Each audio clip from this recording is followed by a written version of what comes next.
Hey guys, it's Ballsy Fast. I'm going to talk to you about some different things today. Um, Actually, we're going to do a video on some ammunition, ballistics, and stuff. Some stuff I've tested.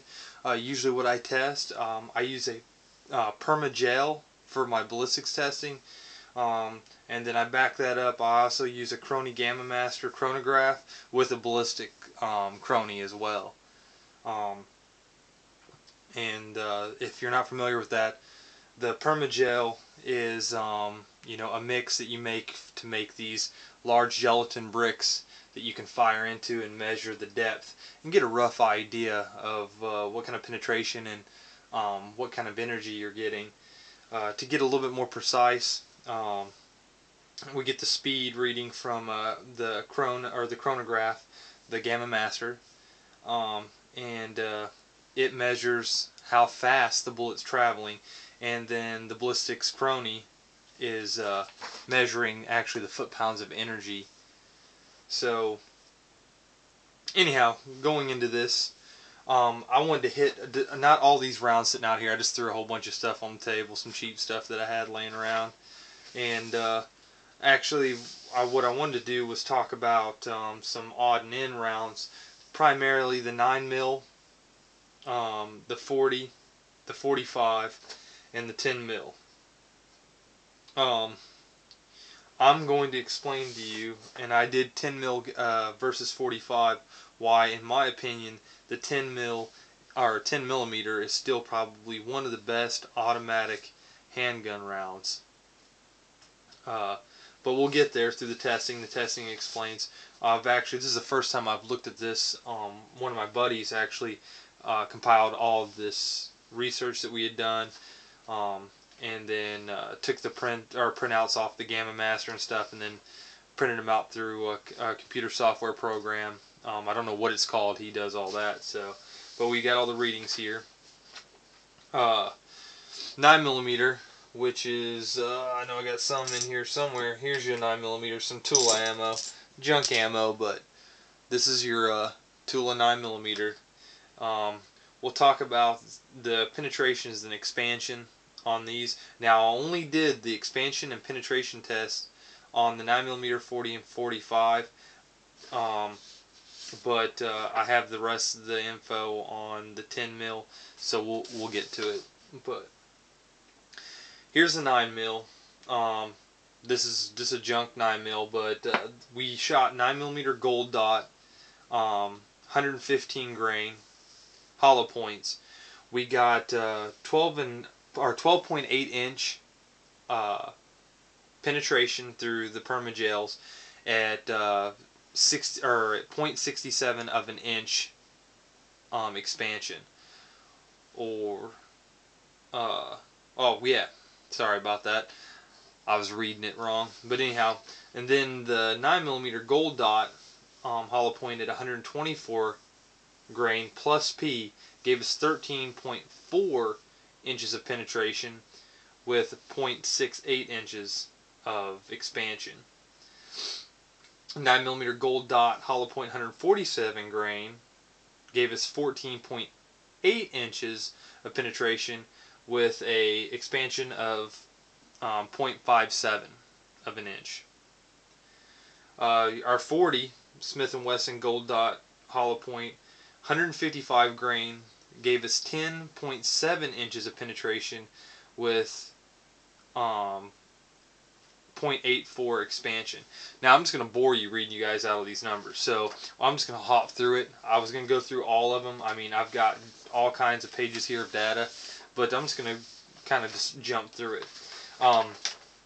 Your 45 ACP gold dot, which did our best, hollow point at 185 grain, gave us 12 inches of penetration at 0.7 inch expansion, which is pretty good. I was really excited about that. Now, going through all the 9mm rounds that we have tested, we tested 1, 2, 3, 4, 5, 6, 7, 8, and 10, 11, 12, 13, 14 different 9mm rounds. The best one, which is going to probably blow your mind, is 9mm Luger 64 grain plus P by MagSafe. Gave us 1,950 feet per second at 540 foot-pounds of energy. That is crazy. MagSafe, awesome job. They really did a good job on those rounds. Moving down the line, just to give you an idea of how awesome that is, second best that we tested was 9mm Luger 124 grain plus P by DTAP, 1,310 feet per second at 473 foot-pounds of energy. That's crazy. Now, just to give you an idea of how that 9mm compared to some other rounds, we tested against a 357 Magnum 125 grain, alright, out of a 2-inch barrel, because that's all I had on me at the time, and that's a Federal. 1,180 feet per second, 386 foot-pounds of energy. Now, keep in mind, though, that if we would have shot it through a 6-inch barrel, it would have done a hell of a lot better. But, I mean, that's crazy. 540 foot-pounds of energy through a 9mm and only 386 through the 357.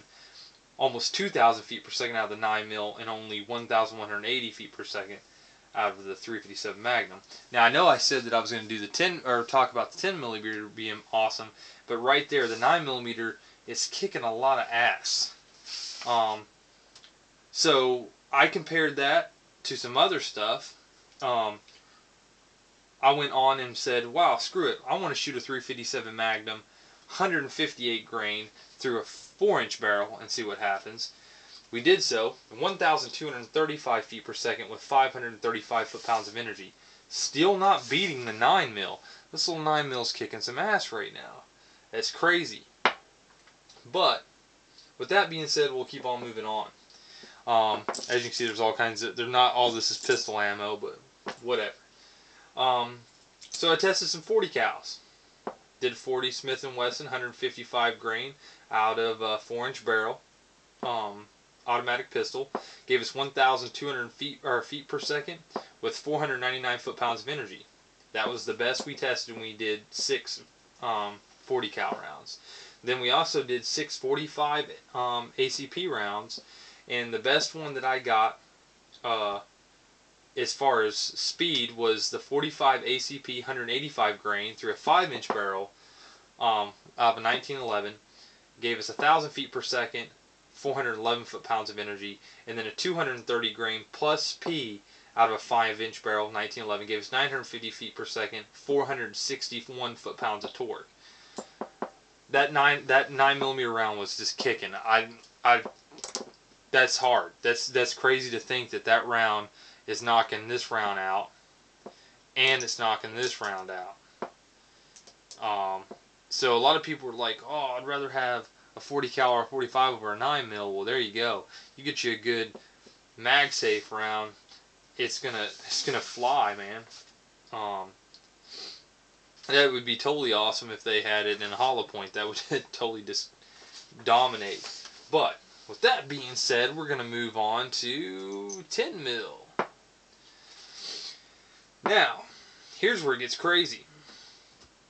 150 grain Nosler hollow point, shot at 1,475 feet per second out of my Glock 20 at 725 foot-pounds of energy. Not as fast as a 9mm, but a hell of a lot more energy. So, boom, knocked it out. The best one we tested was 200 grain WFNGC full metal jacket, 1,300 feet per second at 750 foot-pounds of energy. That's crazy. The weakest one we tested was a 230 grain WFNGC full metal jacket, 1,120 feet per second, 641 foot-pounds of energy. So this is crazy.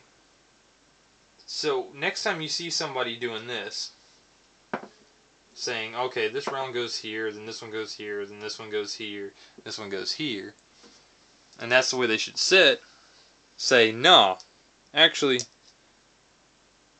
it should sit like that. Depending on if you can get, the 9mm plus P rounds.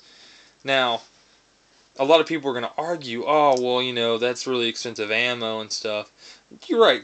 That MagSafe round, 20 of these mags, or well, it's not this one, but 20 of those rounds of those MagSafes that we tested, we bought 3 boxes worth, and I don't know how much they were individually, but for one box, or for all 3 boxes, or boxes of those MagSafe, cost us, I think it was $64 for 60 rounds. So we were paying more than $1 a round, but they were crazy rounds. So, now your 10 mil though, I mean, you can get them pretty much anywhere for around.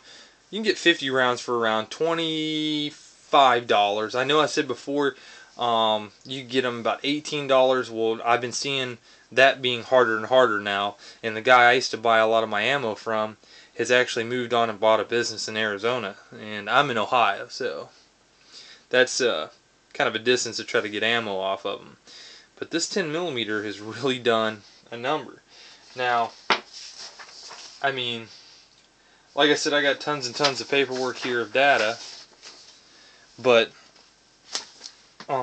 just to give you an idea of what a regular 9 millimeter would do, and this is what you would usually hear. 9 millimeter 135 grain Hydroshock, which we were testing higher in 9 mils, I won't lie to you, shot at 1,060 feet per second at 337 foot-pounds of torque, which sounds a little bit better. And then we did 9 millimeter Luger 115 grain white box, 1,190 feet per second, 360 foot-pounds of torque. So you can see it getting back down to the where you usually hear about 330 to 380 foot-pounds of energy, but most higher end ammo usually hits 400 plus.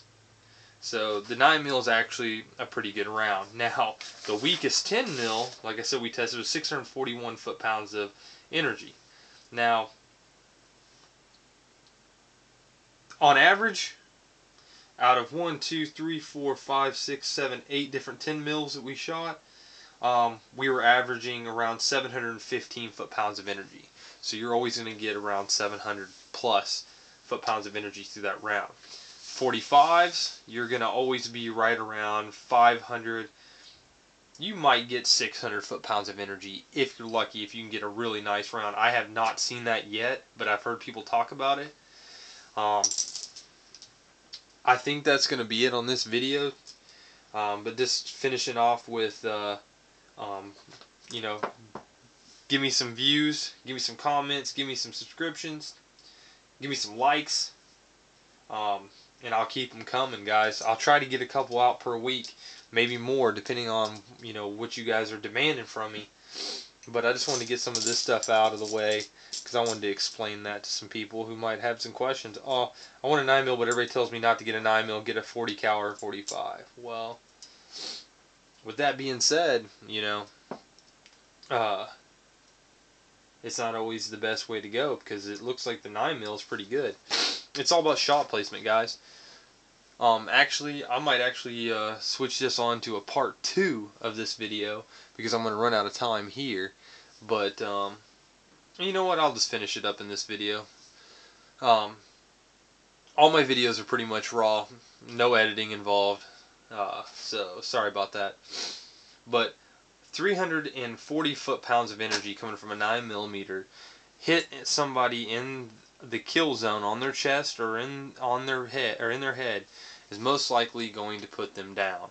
Now, you'll probably see people in the military talk about how the 5.56 is a very successful round, and all you hear is about how much energy it's hitting at and how fast the bullet is. Well, it's a real small bullet.